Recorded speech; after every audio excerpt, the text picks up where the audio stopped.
Eu sou Ivo Miranda e estou aqui para apresentar mais uma vez o Behind the Mask, ou Por Detrás da Máscara. E trago-vos hoje gente que está habituada a entrevistar pessoas, mas hoje eu vou entrevistá-los. Trago convosco Matilde Mocha, Elton Pila, Lionel Martins Júnior. Bem-vindos ao programa Por Detrás das Máscaras. Vamos falar hoje um bocado sobre jornalismo e crítica no meio artístico e no meio cultural.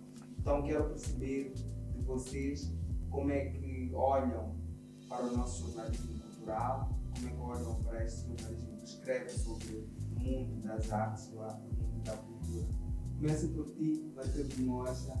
Sim. Obrigada e parabéns pelo programa. Tive a oportunidade de ver o que passou já anteriormente e a possibilidade de nós podermos pensar a partir de outras plataformas assuntos que nos preocupam. E eu acho que eu me encaixo aqui nesta conversa de hoje, primeiro como uma utente do jornalismo cultural e depois como uma pessoa que sentiu um gap, um vazio, e para mim a minha revista é uma resposta ao gap que eu identifiquei no tratamento das matérias de jornalismo cultural ou das matérias ligadas ao setor das artes e da cultura. E isto acaba marcando um pouco o perfil daquilo que é a Incult, que é uma revista que procura abordar os assuntos do setor cultural e criativo pensados na perspectiva de produção acadêmica, porém uma produção acadêmica mais simplificada. Os nossos artigos são muito curtos. Depois de nós termos colocado ao mercado a primeira edição, ouvimos muitos comentários de são artigos de fácil leitura, eles terminam mal, iniciam com a facilidade que nós procurávamos para trazer alguns assuntos complexos, e este é o nosso propósito, numa linguagem mais simplificada. Bom, então eu penso que, para mim, eu tive a oportunidade não só de usar os artigos de imprensa como consumo diário, lia o jornal disponível, o jornal Notícias, a partir das páginas de cultura e outros, ou até revistas, e o que eu senti é que havia uma espécie de um minimalismo, e nós continuamos a discutir este minimalismo do setor cultural e criativo, que por vezes acaba ficando reduzido à música. A porcentagem daquilo que é tratado na área da música, na área da dança, do teatro, do design de moda, do design de produto, nós não conseguimos ter algum equilibrismo. Então, eu acho que acabei procurando não reclamar. E outro aspecto eu acho que é a questão de que quando nós temos um jornal inteiro, os assuntos ligados à área das artes e da cultura estão na última página.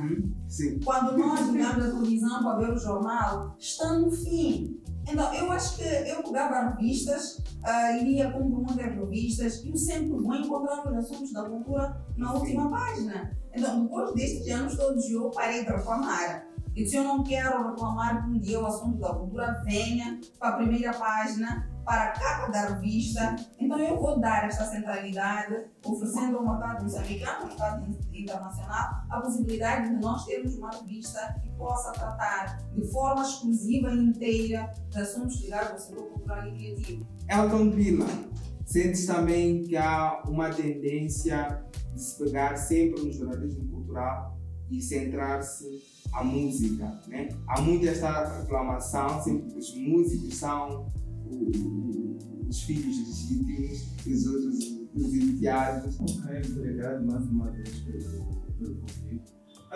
Mas até não sei nesta dimensão, sobretudo por pela Matilde ter olhado o Jornal de Notícias, mas eu olhando para a revista Liberdade, vou começar por aí, começa-se por casa. Nós temos assim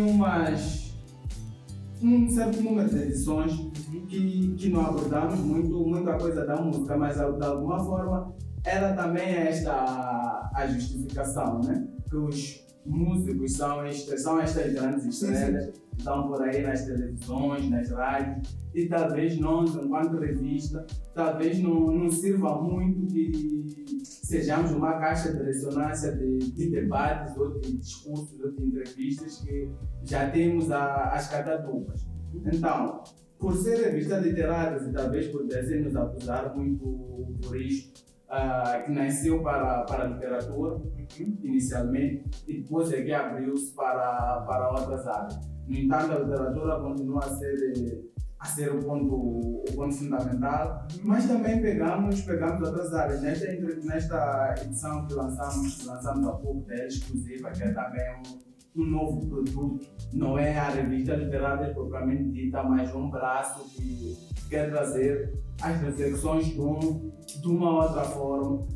Nós não tivemos nada lá de música.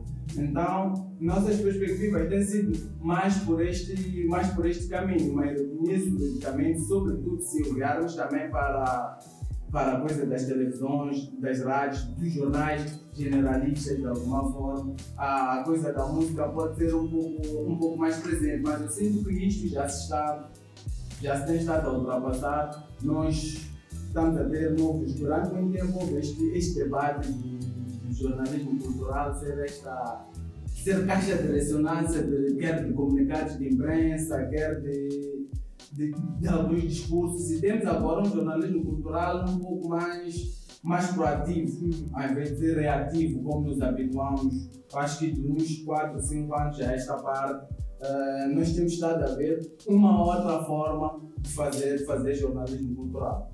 Ainda sobre essa proatividade, eu gostaria que falasse um bocado, porque eu sinto que o Jornal Literatas também dedicou-se um bocado, e nos seus artigos, eu sinto um sentido mais crítico. Então, gostava de perceber como é para ti, que fazes crítica, ser crítico, ser jornalista em Moçambique. Nós olhamos o jornalista, sobretudo o jornalista cultural, como mediador entre a obra de arte, e aí vale artes plásticas, vale música, vale teatro e todas as outras, entre as obras de arte e o público. Olhamos-nos como estes mediadores, como quem mastiga e entrega as coisas um pouco mais facilitadas, mas também como quem diz ao artista que talvez pelo caminho seguido talvez não tenha sido assim tão feliz, baseando-nos sobretudo pelo que andamos a ler sobre cada uma destas áreas artísticas. Mas eu tenho lido que os outros colegas produzem, e está muito neste. Eu ouvi algumas vezes no circuito cultural algumas, como é que eu posso chamar isto, animosidades, alguns conflitos, algumas críticas da crítica, por ser assim tão incisivo.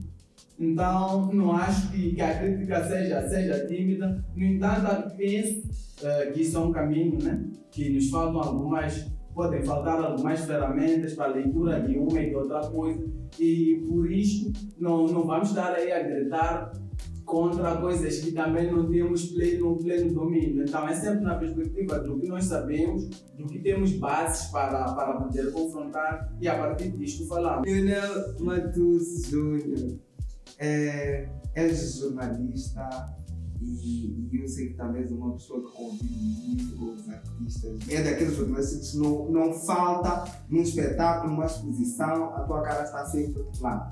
Como é que é fazer crítica e conviver com os artistas? Bom, antes de mais, queria agradecer o convite. Muito grato. Eu também assisti a algumas sessões antes acho que é um programa interessante, e depois, sobretudo, como viagens, começamos a conversar este modelo de criar conteúdo, assim que faz teatro. São os artistas a criar espaços próprios para debater sobre aquilo que eles fazem. Eu acho que isso é extremamente interessante. O crítico, como eu penso, ou como vou lendo, como vou estudando em relação a isso, é aquele sujeito que interpreta a obra, né? É um mediador. Temos o artista e temos o público, e aqui no meio temos o mediador que diz ao público o que é esta obra, né? E antes de chegarmos à crítica, há um exercício que eu acho que é interessante percebermos aqui. Em jornalismo diz-se que a nossa missão é descodificar a mensagem. Né? Então, logo, a priori, antes de entrarmos para a crítica necessariamente do trabalho do jornalismo, do jornalista cultural, esse processo de descodificação começa no processo de construção de uma simples notícia. Uma obra de arte, no final das contas, resulta de um contexto cultural e é o jogo, eu prefiro chamar assim, é o jogo de signos. É a forma como o artista pega vamos lá, eu estou a pensar agora no Exodus, que lançou Cura, que foi uma mixtape agora. E há um jogo que ele vai fazendo ao longo da construção da obra.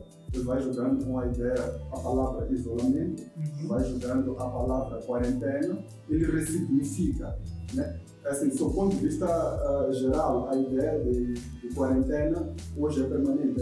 As pessoas estão a ficar em casa, em situação de reclusão em função da pandemia, né? Mas esta ideia de quarentena, quando é trabalhada por um artista, pode ser ressignificada no sentido de isolamento individual do sujeito, por várias razões. Então, aqui significa o quê? É a ressignificação daquilo que socialmente é percebido em relação a esta mesma palavra. Então, cabe ao artista ter ferramentas suficientes para poder fazer o discernimento do enquadramento desta mesma palavra no contexto da obra, né? Então, é isso. Agora, eu tenho uma vantagem. Eu gosto da arte, eu vivo isto. Então, em função disso, é fácil que consiga me relacionar com os artistas e por aí vai. É que, para além de ser jornalista, eu também escrevo crônicas, escrevo contos. Então, o que acaba acontecendo, na verdade, muitas vezes, quando eu vou fazer as entrevistas, eu vou confirmar algumas dúvidas que, antes de ser jornalista, eu tenho como pessoa, em relação ao meu próprio processo criativo. Será que os artistas, na vossa ótica, estão conscientes de que é preciso ter matéria? Sentes que há essa consciência? É uma discussão que eu tenho quase sempre. Se me perguntar se eu tenho a minha biografia, tenho. Por exemplo, outro dia eu vou dar um exemplo pessoal. Tenho uma matéria minha que esteve na internet, está em inglês, já não me recordo quem escreveu, e aquilo foi traduzido. Na tradução, vem que eu ando na música e na dança, mas eu não ando nisto. Eu uso a música e a dança dentro das minhas produções, mas muda a linguagem. Mas por quê? Porque há uma matéria que foi copiada e traduzida não sei como e muda tudo. Mas ao mesmo tempo já ouvi dizer que há artistas que não têm material. Tem obras, mas não têm material. Assim, eu queria pegar um pouco desta questão, eu acho que queria explicar um pouco mais os meus colegas, os meus amigos, sobre esta relação entre o criticado e o crítico. Que eu acho que existe todo um contexto de sociedade que nós não somos receptíveis à crítica, nós não recebemos bem a crítica. Quando nós, aquilo que eu dizia no início, a crítica tem dois lados. E eu acho que, para mim, a crítica às vezes é força motriz. Ela permite que o produto possa ser aprimorado e novamente apresentado, ou possa ser reavaliado por quem o cria. Ou até dar projeção, né? Exatamente. E o valor que a publicação sobre determinados produtos culturais e criativos tem para a solidificação do mesmo. Então, eu acho que o que eu tenho estado a sentir, na medida em que, principalmente como investigadora, marcação de entrevistas, solicitação de dados, eu estou a trabalhar com os dados que dão cariz à linguagem econômica, às artes e à cultura. E as pessoas, nós estamos num contexto em que as pessoas não querem ceder os dados. Não querem ceder ou não têm? Os dados existem. Os dados existem, os dados são produzidos. Nós queremos levantar dados, por exemplo, sobre o volume de dinheiro que um determinado empreendimento cultural e criativo movimenta. Nós não queremos dizer quais são os dados, por exemplo, que eu tenho como artista de música ou como artista de teatro, ao nível das remunerações várias que eu tenho. Nós não temos a capacidade de poder, e não mesmo informando que os dados vão ser codificados.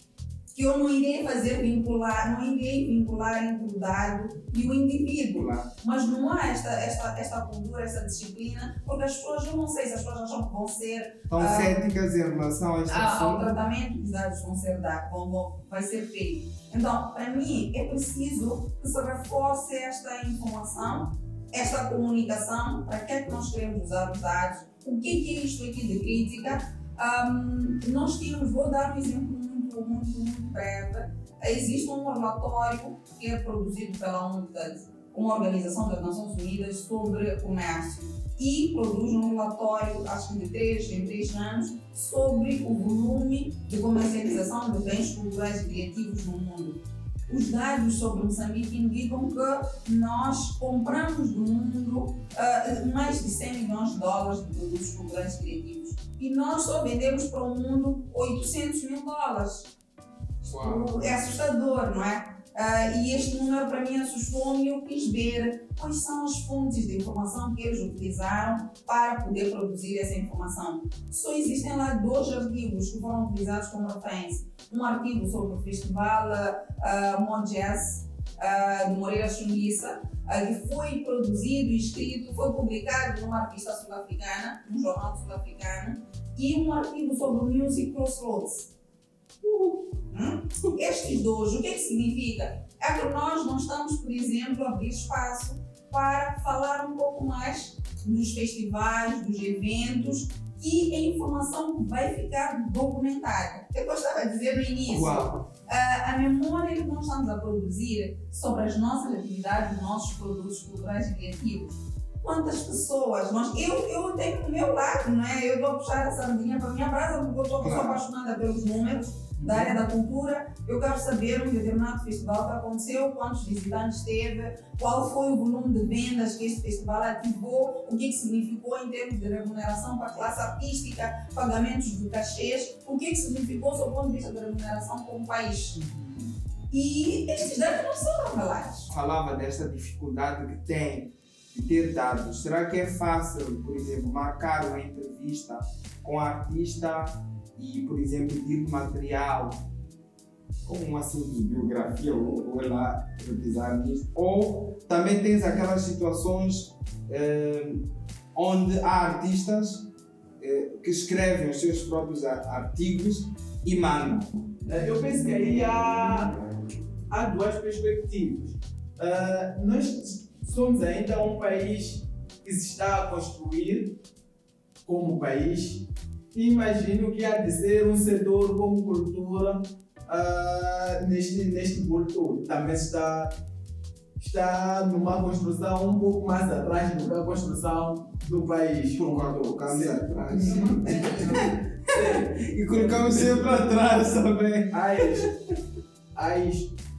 Então, existem alguns eventos internacionais e depois nós também não temos muito desta coisa de pensar que na comitiva de artistas que vai para um determinado festival, para um determinado evento, tem de ser incluído um jornalista. Nós não temos muito esta coisa. Acaba sendo o papel do produtor do evento ou do próprio artista, podendo fazer o papel do jornalista no tal evento. Então, esta é a única ferramenta que nós temos para ter acesso ao que foi a prestação de Moçambique no determinado evento. Sobretudo quando se manda isto enquanto os artistas ainda estão fora do país. Essa época agora, os WhatsApp, os Skypes, em que podemos ter de alguma forma outras informações. Mas esta foi a única forma por muito tempo de termos acesso ao que foi produzido.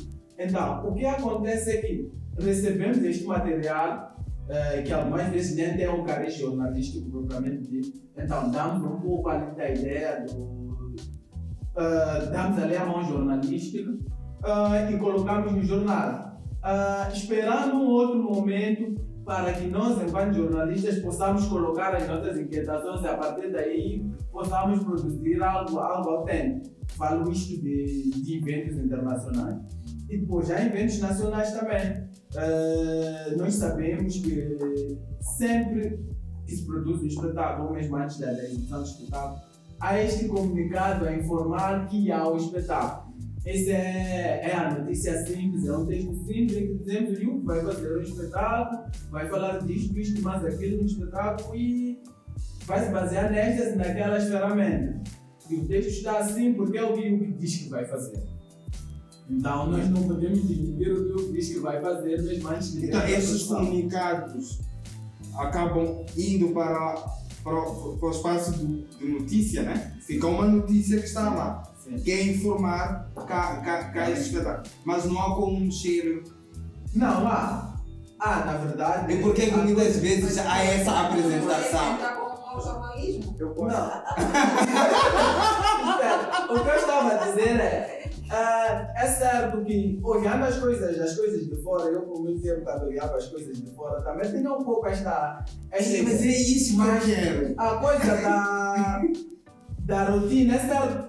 Eu acho que se nós pegarmos o comunicado propriamente dito e depois vermos o texto no jornal, não será assim tão taxativo como vocês estão a querer sugerir que é. Eu queria começar do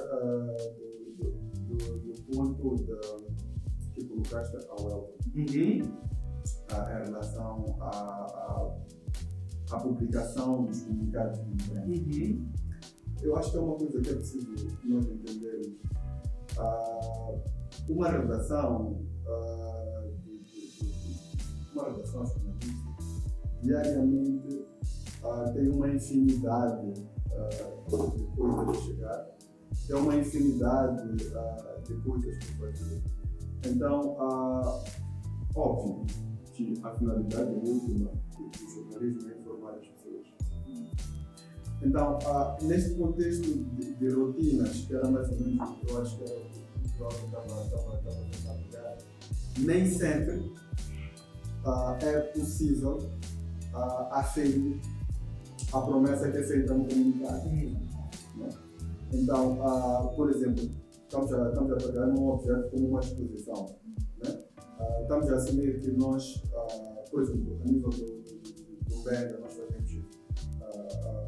Anunciamos que vai haver esta exposição, mas se o leitor for atento, pode ser talvez 1 ou 2 semanas depois a ver ali a descrição da exposição feita pelo jornalista. Ou seja, anunciamos que isto vai acontecer e depois fomos lá para aferir em que medida a promessa que foi feita de facto é material. Mas aí voltamos ao ponto em que a Matilde nos traz agora, que para mim é o mais importante no meio dessa discussão toda. Quais são as ferramentas que o jornalista tem para poder fazer a leitura desta obra e assumir que, bom, a promessa, vamos lá, digamos, por exemplo, que a promessa do comunicado eu vou fazer um questionamento estético sobre a percepção das cores. Se eu não tenho, como jornalista, a capacidade de fazer a interpretação das cores, em que medida eu vou perceber a presença deste questionamento estético proposto? Então, há aqui estes dois espaços que é. Muito grato, vamos passar para o nosso quiz.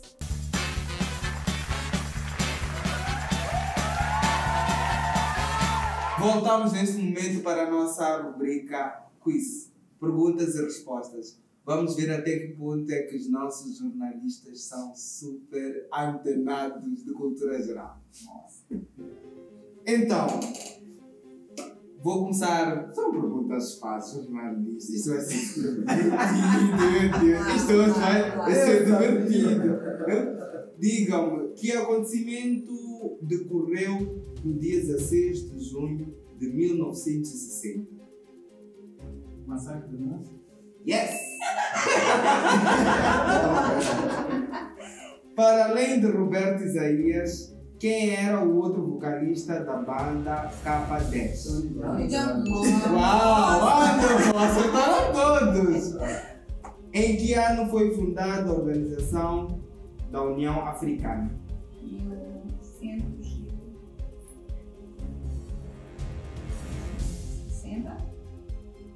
Perto. Estás muito perto. Se eu digo 61, fico mais perto. Estás um bocadinho perto. Não vais arriscar? Organização da União Africana, Matilde. Espera, eu já adiantou. Já pôs com 61, mas não é. Estava pertinho. Não, Mais perto de 61, seguindo esse raciocínio de 62. Não, e depois nós temos. Não vai valer. Não vai valer. É melhor eu dizer, ok. O ano é 1963. Sabe, eu estava a pensar na luta no início da fundação do movimento que ia nos ajudar a independência. Não me queres problema com o produtor deste quiz, aí ele depois mata-me. Então vamos passar à próxima pergunta. Como se chama um mamífero que põe ovos? Esta aqui, está casada, está bem. Nem acho que vou conseguir ler aqui. essa eu faço com o Leonel. Eu disse, eu tinha dito antes da entrevista que esta história do quiz não é complicada. Mas assim, já que não é jornalismo cultural, ninguém vai Não, desculpar. posso passar. Posso passar? Chama-se ornitorrinco. Meu Deus. Phineas e Ferb. É isso. Eu também acho que nem eu consegui ler isto. Que cores ostentam a mistura de azul e amarelo? Vamos lá, aquelas verde, certíssimo. Estavas certo. Tu fizeste aulas de Educação visual. Sim. Na sexta classe. Ok. Qual é o órgão? O maior órgão interno do corpo humano? Não sei. Intestino grosso. Pele, talvez. Não. Interno. Não, interno. Interno, gente. A pele está aqui, né? Não pode. Intestino. Há uns que têm os corações tão grandes, meu Deus. Não é o coração. Não sei. Fígado. Sério? Sim, o fígado é. Mas por que esse quiz não está relacionado ao setor cultural e criativo? Epa, a ideia é falar de cultura geral. Qual dos 5 sentidos é o mais sensível? Ouvido. Olfato. Certo. Ah, é? Que parte da planta realiza a fotossíntese? As folhas. Yes! Certíssimo. Existem plantas carnívoras, verdadeiro ou falso? Existem. Uau, estão certas. Existem. Qual é o maior órgão externo do corpo humano? A pele. Essa acertaram todos. Qual é a capital da província de Maputo? Uma tola. Yes! Uma tola. Qual é o maior rio da África Austral? Yes! Certíssimo! Qual dos trópicos passa pela província de Inhambane? Qual é esse? Trópico de Capricórnio. Qual é o maior país africano em termos de extensão? Argélia. Yes! A ver, eu disse jornalistas, este quiz está difícil, mas jornalistas. Isso é para aprender. Como se chama a ilha que fica em frente ao Costa do Sol? Chefino. Sim, certo. Chefina. Sim. Já foste lá?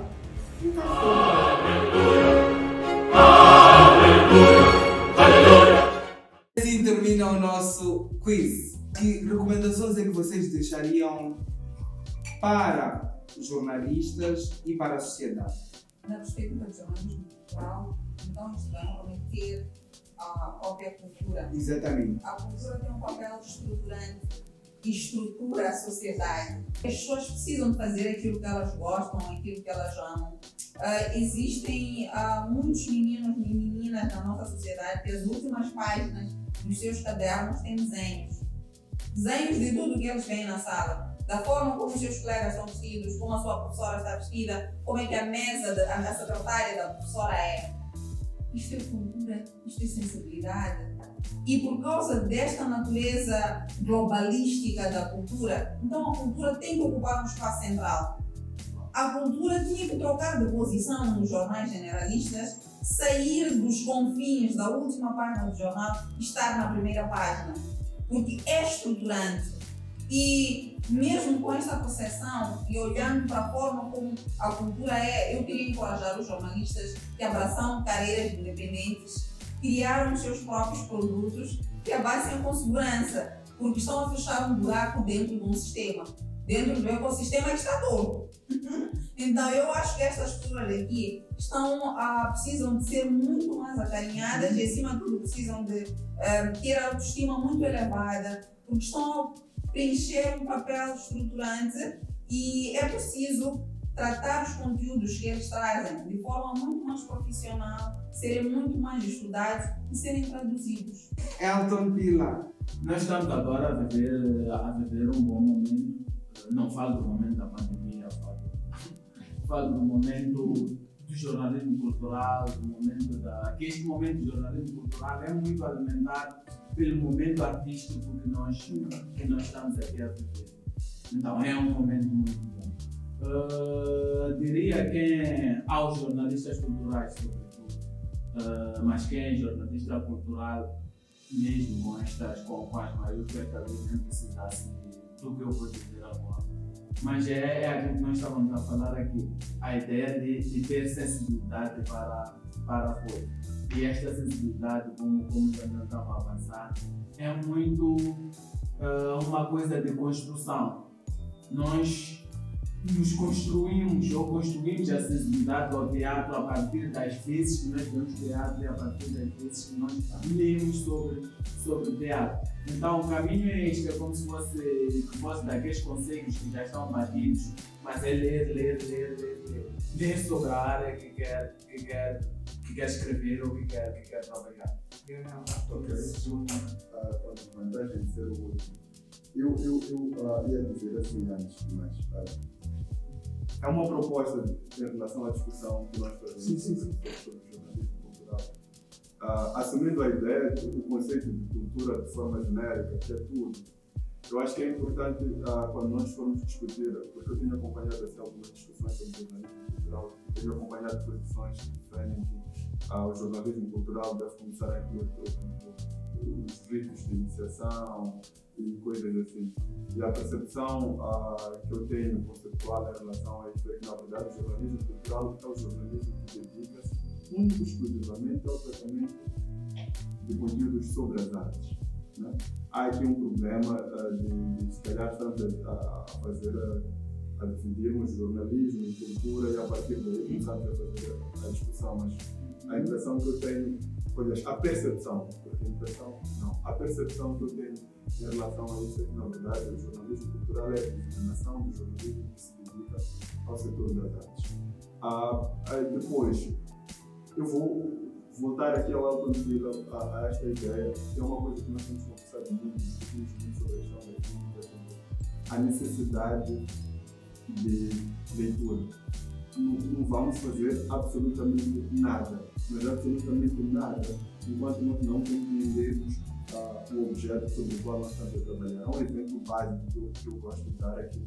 Há um risco muito grande de estarmos a celebrar o que já foi feito, né, por ignorância. Se nós não nos cultivamos, não lemos sobre o que já foi feito em relação ao que nós nos propusemos a fazer, a probabilidade de trazermos o nada é grande. E quero convidar-vos a acompanharem todas as suas plataformas, tanto o Benga, o Literatas e o Incult, que são revistas que estão disponíveis de forma digital para o mundo inteiro. E convido também a subscrever-te na página do 16 Neto. Até para a semana.